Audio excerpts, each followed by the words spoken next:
Hi, I'm Ellen Ingles, and you're on tip number 4 for college students. If you're still tuning in, that's fantastic, because you're obviously getting something here that's helping you out with all that stress that you feel as a college student. We want these years to be super for you. They should be the best years of your life, and stress can really make it a mess of it.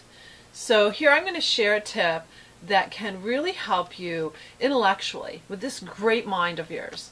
By the way, I don't care what grades you get, what grades you got in high school, what grades you're getting now. This right here is amazing. And when we start to de-stress it, you're going to do things you never believed you could. Because every single human brain is incredibly amazing. And most people don't even think of it that way. Remember, we're hardly using any parts of it. With pressure-free living, we start using more of it because we're not shutting it down all the time. So this tip is actually a combination of 4 of my first set of 9 tools. Look at how much I'm giving to you, and you're not even on my course yet. So here we go. Tool number 4 is a smile. I already gave you that one. But now we're going to use it as a little system.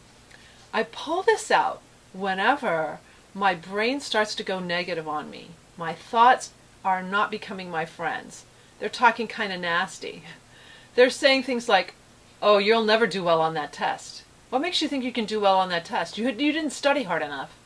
Notice that I'm not using I, first singular pronoun. I'm using you. It's almost like a command. You're not going to do well. Now who's talking to me? This is going on in my own head. Who's talking to me? Obviously not my best friend. So I don't need to hear that voice. That voice is not serving me. When I feel that voice coming on, I smile. And I say a slogan, which is tool number 5 in my first set of 9 tools. Say my slogan. In this case, my slogan for when my brain starts to talk negatively is to say, caught you, and I look up. Caught you. You're not serving me right now, and I'm going to flip this around. So I smile, caught you, and then what I do is I ask myself an empowering question. A question that's going to get this magnificent brain working for me rather than against me.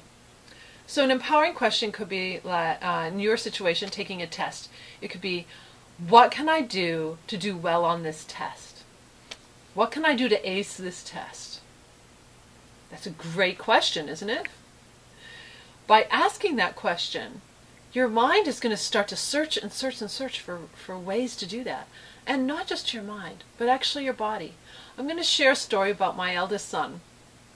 He was taking the last essay test he would ever take in high school, and he was just starting to use this system of writing his goals every night and doing all of this, and his goal was to get 100% on this test. He had never gotten 100% on an essay test in 4 years of honors English. Never had. So it was a pretty big goal, don't you think? But that was the goal he set in his mind that very morning. When he got into the test, he sat down, the teacher handed out the test, everyone starts writing right away. He calmly sat there, and his hand reached and pulled his laptop over. He looked at the question for the essay, and he wrote an outline on his computer. And then he kept tippy-tapping, and he wrote a whole first draft. He edited the draft not just once, but actually twice, before he took the paper and wrote it all out.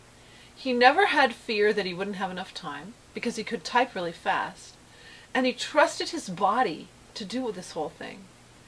He got 100% for the first and last time he would ever have an essay test at his school. But he said what was most amazing is my mind didn't say, use your laptop. His hand just reached for the laptop. He just reached for it and pulled it over. The body will try to make your thing come true too. Your mind and your body are going to both work together to find solutions for you when you ask an empowering question. So here's a little system again. Brain starts talking nasty to you, telling you that you're not going to do well on whatever, or telling you you're going to have a terrible time, whatever it is. And you smile and say, caught you. And then you ask the empowering question. Let's say you're going out with some friends and you're anticipating a rotten time. That's what the voice is saying. You could say, how can I have a great time with my friends? How can I have the best time of my life tonight? Doing things safely, by the way. How How can I have the best time of my life tonight? You know, these are the questions that we need to ask. Maybe I remember when I was in grad school, if you're a grad student, so many people were trying to find their mate for life. In college, that's the time that you can usually find the person that you're going to spend the rest of your life with. So maybe you're in that situation and you're, desperately wanting to find the man or woman of your dreams. What if you ask the empowering question? I would love to find a person that's my perfect match. Just set it in motion. See what happens. When the mind starts going negatively, for whatever reason, you're going to flip the switch. It's like a light switch.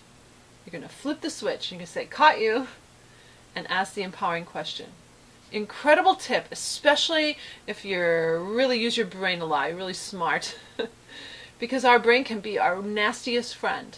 It can really talk us out. I meet a lot of very, very intelligent people whose brains do not treat them nicely. They talk smack to them. They are not nice. We need to get rid of it. We absolutely need to get rid of it. So see what you can do with this tip. It takes a little time. It's not as quick as just smiling. To ask the empowering question, you might want to write some down. What are some empowering questions that could help you in your situations, in your stage of life here as a college student? I'm Elle, and I'll see you on tip number 5.